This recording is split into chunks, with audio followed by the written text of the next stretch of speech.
Ganjar dan PDIP di tepi jurang. Sekalipun perhelatan Pilpres masih lama, namun perbincangan tentangnya sudah begitu ramai. Obrolan dan pembahasan tentang Pilpres bahkan tidak kalah ramai dengan isu-isu terkini lainnya. Sebutlah perbincangan terkait pandemi COVID-19, berbagai masalah politik dalam pelaksanaan pendidikan jarak jauh, atau pemulihan ekonomi pasca COVID-19. Pilpres memang teramat seksi untuk dibicarakan.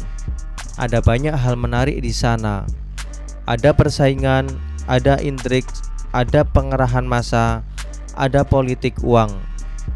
Ada saling sikut antar partai dan antar politikus.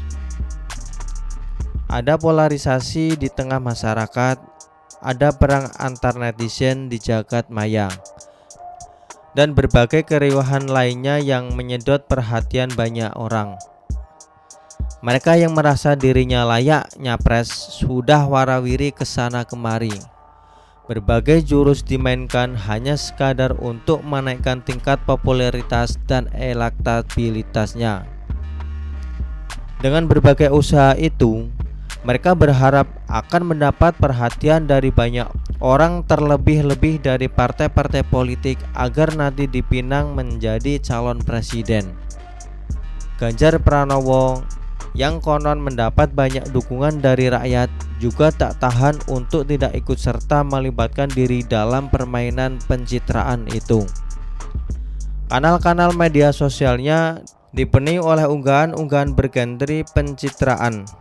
Hal-hal yang sebenarnya sederhana saja lantas dibuat semenarik dan sedramatis mungkin untuk membranding diri. Selain rakyat yang nantinya akan menjadi penentu siapa yang akan menjadi presiden berikutnya, siapa sebenarnya yang disasar Ganjar dari jurus pencitraannya yang acap kali kelihatan berlebihan itu? Menurut saya, jawabannya hanya satu. Ketua Umum PDI Perjuangan, Megawati Soekarno Putri. Ganjar ingin Mega merestuinya menjadi capres PDIP. PDIP menjadi satu-satunya partai politik dengan aturan presidensial threshold 20% yang memiliki privilege untuk mengusung capres pada Pilpres mendatang tanpa harus berkoalisi dengan partai lain.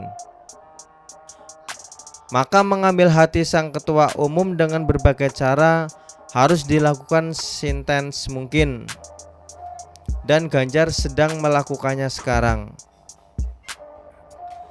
Namun Megawati tidak semudah itu diambil hatinya.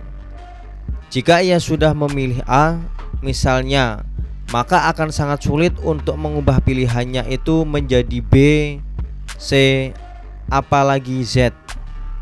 Ia seorang politikus yang tidak mudah goyah ketika diterpa badai.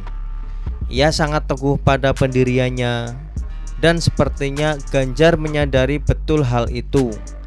Mega seorang politikus yang keras. Mega memang belum memutuskan siapa yang nantinya akan diusung menjadi capres. Namun dari gerak-geriknya dan dari bicaranya, publik dapat menebak kira-kira siapa yang nantinya akan ia calonkan.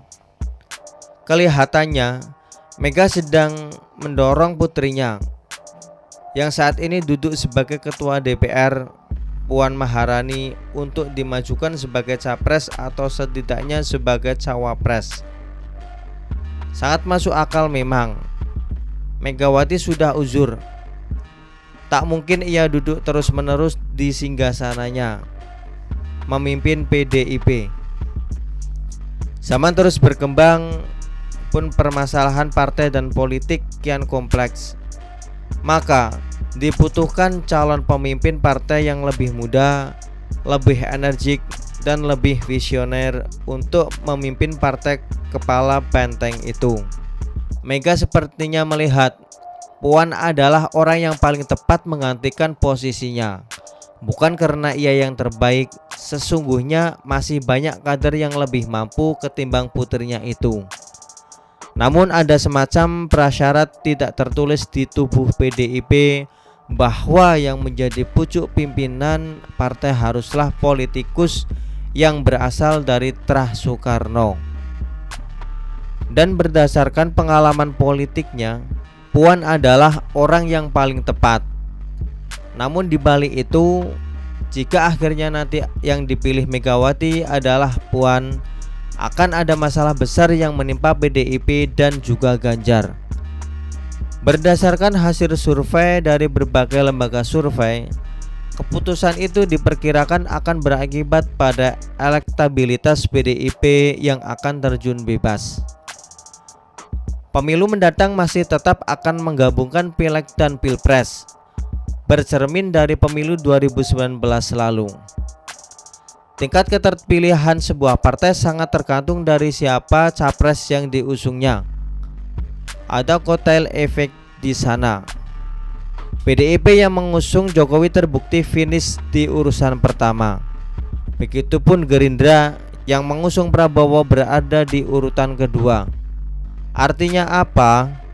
Kemenangan sebuah partai sangat ditentukan oleh tingkat popularitas dan elektabilitas capres yang diusung.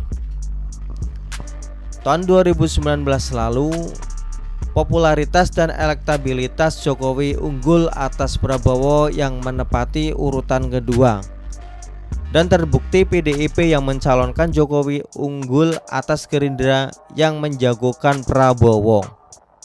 Nah, tingkat popularitas dan elektabilitas Puan Maharani jauh berada di papan bawah yang nampaknya sangat sulit didongkrak, sekalipun Puan sudah lebih rajin berbicara tentang nasib rakyat dan mengunjungi rakyat belakangan ini.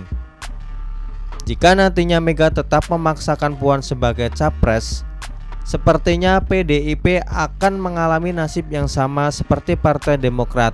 Selain capresnya tidak memenangi laga, partainya juga akan gagal menciptakan hat-trick sebagai jawara pada pemilu 2024 nanti, seperti yang selama ini mereka impi-impikan. Jangan-jangan PDIP akan berubah statusnya dari partai besar dan partai pemenang pemilu menjadi partai kelas menengah atau bahkan menjadi partai gurem. Begitu juga Ganjar. Ia yang tidak jadi diusung PDIP sebagai capres nasibnya juga akan sama. Setidaknya hingga tahun 2029 karier politiknya akan terhenti di level gubernur atau mungkin anggota DPR jika nantinya ia nyalek. Tapi jika nantinya ia tidak lagi jadi gubernur atau anggota legislatif, tidak butuh waktu lama, publik akan segera melupakannya. Namun Ganjar bisa saja jadi capres jika ia memutuskan pindah partai. Tapi pertanyaannya, partai atau gabungan partai apa yang akan meminangnya?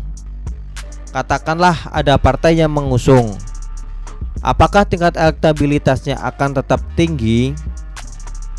Jika akhirnya ia pindah partai, bisa jadi ia akan dicap sebagai politikus kutu loncat, politikus haus jabatan, dan sebagainya. Akan kemana arah PDIP? Dan akan bagaimana nasib Ganjar? Mari kita tunggu bersama.